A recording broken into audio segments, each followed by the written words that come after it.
the roar of the crowd, the sound of steel on steel. In ancient Rome, gladiators entertained masses as they fought opponents.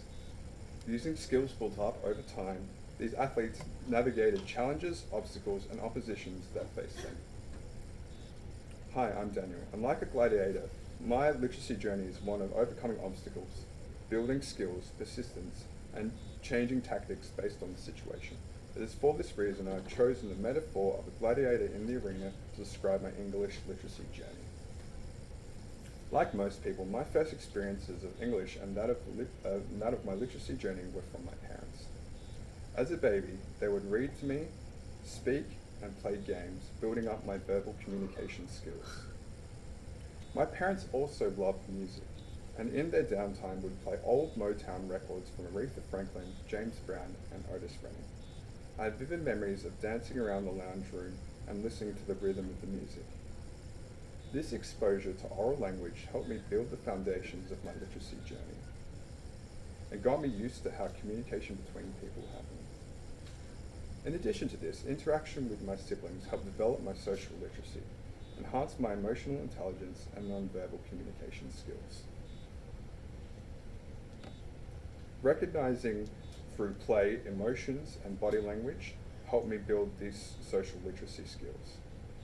These early experiences acted as a training ground for my first gladiatorial arena. Developing knowledge and learning rules of oral language provided me with the beginnings of the skills needed to complete in the arena. My first experiences of institutional learning happened in kindergarten, where I would learn oral communication skills and build upon these through playing with other kids. At the age of 3, my family moved to Indonesia, exposing me to a completely new language, Bahasa. As I got older, I enrolled in school where I struggled with English literacy, had trouble with my ABCs, reading and writing, and also within the learning environment. I was unable to adjust and focus within this new environment of learning. After 5 years, we moved back to Australia, where my challenges with English persisted. After some testing, I was diagnosed with auditory processing disorder and mild dyslexia. Auditory processing disorder is a hearing problem. I can't process what other people hear in the same way. There's a disconnect between the way that my brain recognizes and interprets sounds.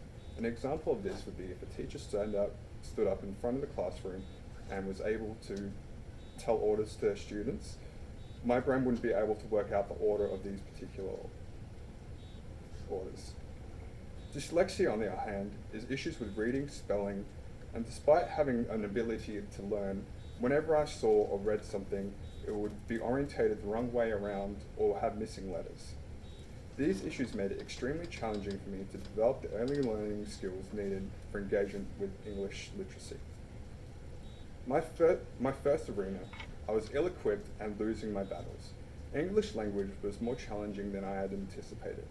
Due to my learning disorders, the laws of English which govern syntax, grammar, and sentence weren't being absorbed by my brain. I was left broken, bloodied within the arena. Moving on to my secondary education. Unfortunately, this delayed development with primary school had a compounding effect in me in high school. Compared to my peers, my knowledge, skills, and proficiency with English was extremely behind. I was frustrated as I was excelling with mathematics and science to the point of doing higher level curriculum, however my English always fell behind. This is probably the most significant stage in my English literacy journey, as my skills and abilities started to change and adapt to my surroundings and challenges. After my struggles were seen by teachers, a new way of learning was encouraged in me. Moving away from traditional learning, I would focus more on verbal communication to display my learning and developing skills.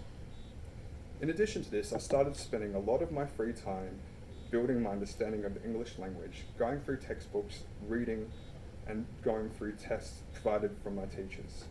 Slowly my reading was improving, my grasp of conventions of English language was getting stronger, and my ability with the English comprehension greatly improved. Using this new strategy, I learned that English literacy and my own literature development will continue to grow and develop over time through effort and engagement.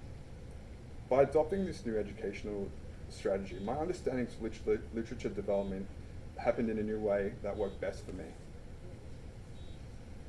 broadening my literature perspective in secondary education, high school exposed me to different understandings of what it was, of what literacy was. For example, in the subjects of mathematics and science, oral language took many different forms and were regarded in rules for equations and balancing out mathematical problems. In addition to this, I learnt that particular forms of oral language were more desirable in different social situations. Outside of school, I was also exposed to different forms of literacy. Through work, I was developing professional language and literacy skills. As a gladiator in the arena, my second arena was that of secondary education. After having struggled in the last, I persevered against the obstacles of the past, learned new strategies, and developed my own way of competing within the arena. Moving on to tertiary education, while my understanding of English literacy was still growing comparatively to my peers, tertiary education presented me with another challenge. As I was just getting used to the conventions of written and oral language presented in the secondary setting, university exposed me to academic literacy. This new form of literacy imposed another level of complexity to both my oral and written forms of language. As a gladiator, this is my current arena, where the skills I built up over the past challenges, obstacles, and opposition were put to the test in new challenging ways as I engage in academia through the production of essays, reports, and oral presentations. In conclusion, like the gladiator in the arena, my literacy journey has been faced with many challenges. And like the fighting of a gladiator, my skills of English literacy and its journey have continually developed based on these experiences. While I initially struggled with my competencies with literacy and within the arena, having strengthened and practiced my training to the point of confidence in my skills and abilities